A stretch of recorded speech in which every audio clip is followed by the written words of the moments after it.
بسم اللہ الرحمن الرحیم۔ السلام علیکم ورحمۃ اللہ۔ آج کے درس میں ہم دو باتیں ذکر کریں گے۔ پہلی بات نفس موضوع کے بیان میں ہے کہ مطلق موضوع کسے کہتے ہیں، اور دوسری بات میں ہم عوارض ذاتیہ کی بحث و تفصیل ذکر کریں گے۔ دیکھیں، نفس موضوع کا جاننا اس لیے ضروری ہے کہ ہمیں عام موضوع کے بارے میں علم ہوگا تو ہم منطق کا موضوع آسانی سے سمجھیں گے نا۔ اسی بات کو مولوی لوگ اپنی زبان میں یوں کہتے ہیں کہ مطلق موضوع عام ہے اور منطق کا موضوع خاص ہے، اور معرفت خاص موقوف ہوتا ہے معرفت عام پر۔ پہلے ایک عام چیز کی معرفت و پہچان ہوتی ہے، اس کے بعد خاص چیز کا سمجھنا آسان ہو جاتا ہے۔ اس کی مثال بالکل ایسے ہی ہے جیسے ایک شخص کو عام چائے کے بارے میں علم ہے کہ کیا چیز ہے، کس چیز سے بنتی ہے، اور اس کے بعد وہ خاص چائے کو اس کے لیے سمجھنا آسان ہو جاتا ہے کہ یہ گولڈن چائے ہے، یہ دودھ پتی ہے، یہ چاکلیٹی چائے ہے، اور یہ کشمیری چائے ہے، وغیرہ وغیرہ۔ تو اس وجہ سے پہلے ہم مطلق موضوع کو سمجھیں گے، اس کے بعد ہمارے لیے منطق کے موضوع کا سمجھنا آسان ہو جائے گا۔ دیکھیں، ایک بات یاد رکھیں کہ فنون میں سے تقریباً ہر فن کی چھوٹی کتابوں میں کبھی کبھی ایسے الفاظ اور اصطلاحات آ جاتے ہیں جس کی مکمل تفصیل کو اس کتاب کا طالب علم نہیں سمجھتا، کیونکہ اس کے لیے تھوڑی بہت استعداد کی ضرورت ہوتی ہے۔ البتہ چھوٹی کتابوں میں ان الفاظ اور اصطلاحات کو اس لیے بیان کیا ہوتا ہے تاکہ طالب علم کچھ نہ کچھ ان الفاظ کو سنے، تھوڑا بہت اسے یاد کرے، اس کا دل و دماغ ان الفاظ اور اصطلاحات سے مانوس ہو، آشنا ہو، اور پھر اس کی مکمل تفصیلات کو اور اس کی مصداقات کو بڑی کتابوں میں آہستہ آہستہ سمجھے گا۔ جیسے درجہ اولی کی کتاب علم نحو اور نحومیر میں غیر منصرف کے اقسام بیان کیے گئے ہیں کہ یہ عدل ہے، یہ وصف ہے، تانیث ہے، معرفہ ہے، عجمہ ہے، وغیرہ وغیرہ، عدل تحقیقی ہے، عدل تقدیری ہے۔ اب مبتدی طالب علم، درجہ اولی کا طالب علم عدل تحقیقی، تقدیری اور عجمہ وغیرہ کو، الف نون زائدتان کو اس کے لیے سمجھنا مشکل ہوتا ہے۔ وہ اسے صرف اچھی طرح یاد کر لیتا ہے کیونکہ اس کو منصرف اور غیر منصرف کی صحیح پہچان نہیں ہوتی۔ البتہ پھر جب وہ ہدایت النحو میں پہنچتا ہے تو اس کی کچھ آنکھیں کھل گئی ہوتی ہے اور استعداد بڑھ گئی ہوتی ہے۔ پھر اگر اس کو کوئی اچھا استاد میسر ہو اور اس کے پڑھانے سے وہ سمجھ جاتا ہے آسانی سے، لیکن پھر بھی ہدایت النحو کا طالب علم بھی اس کی مکمل تفصیلات کو نہیں سمجھتا، کچھ تفصیلات رہ جاتی ہے۔ پھر اس کو بعد میں کافیہ، شرح جامی، الفیہ ابن مالک اور شرح ابن عقیل، قطر الندیٰ وغیرہ میں جا کے وہ اسے 100% سمجھ جاتا ہے۔ الغرض کچھ اصطلاحات اور الفاظ ایسے ہوتے ہیں جو استعداد کے بڑھنے کے ساتھ ساتھ آہستہ آہستہ سمجھ آتے ہیں۔ ان اصطلاحات میں سے آج ایک اصطلاح ہے عوارض ذاتیہ۔ میرے خیال کے طالب علم کو 100% اس کا سمجھنا مشکل ہوتا ہے، لیکن یہ اصطلاح بہت اہم ہے۔ اکابرین کی کتابوں میں اکثر اس کا استعمال ہوا ہے، تو میں کوشش کروں گا کہ اس کی تفصیل میں سے کچھ حصہ آسان لفظوں میں اور سادہ زبان میں آپ حضرات کے سامنے پیش کر دوں۔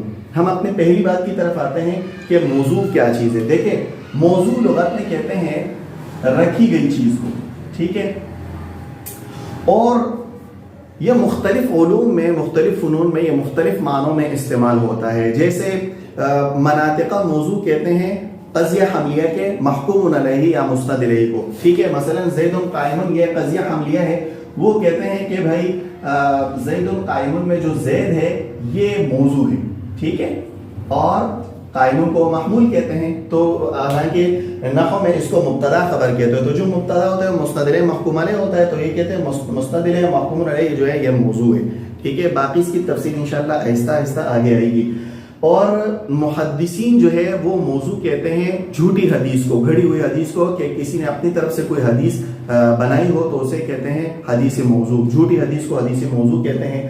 اور فلسفہ والے جو ہے وہ موضوع کہتے ہیں محل شے کو۔ آپ جس چٹائی پر، جس صوفے اور جس کرسی پر تشریف فرمائے وہ آپ کے لیے موضوع ہے، محل شے ہے، ٹھیک ہے۔ اور فقہ والے موضوع کہتے ہیں اسقاط شے کو، کہ ذمہ سے کسی چیز کو ذمہ سے ساقط کرنے کو موضوع کہتے ہیں۔ جیسے آپ نے یہ جملہ سنا ہوگا کہ الصلاۃ موضوع للحائض، کہ حائضہ عورت سے نماز ساقط ہے۔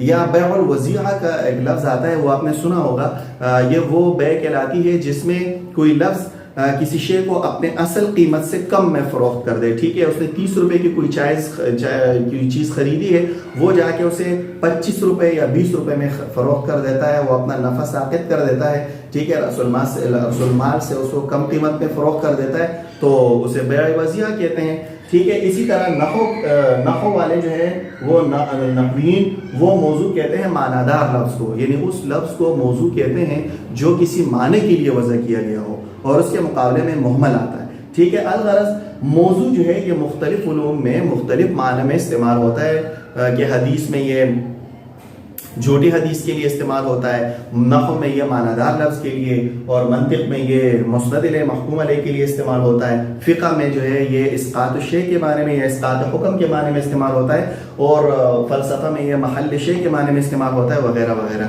ٹھیک ہے. اب اس کی اصطلاحی تعریف کی طرف آتے ہیں کہ یہاں موضوع کی اصطلاحی تعریف کیا ہے. لیکن اس کی اصطلاحی تعریف سمجھنے سے پہلے ہم عارض اور جوہر کے بارے میں سمجھتے ہیں. دیکھیں، عارض کہتے ہیں قائم بالغیر کو، ٹھیک ہے، یعنی وہ چیز جو غیر کے ساتھ قائم ہو اور وہ اپنے وجود میں غیر کا محتاج ہوتا ہے. جیسے آپ اس دیوار کو دیکھتے ہیں، اس دیوار کو سفیدی عارض ہے، کیونکہ دیوار اصل میں بلاک اور سیمنٹ وغیرہ سے بنا ہوا ہے، بعد میں اس کو سفیدی کا کلر دیا گیا ہے، تو یہ دیوار معروض ہے اور یہ کلر سفیدی اس کا عارض ہے.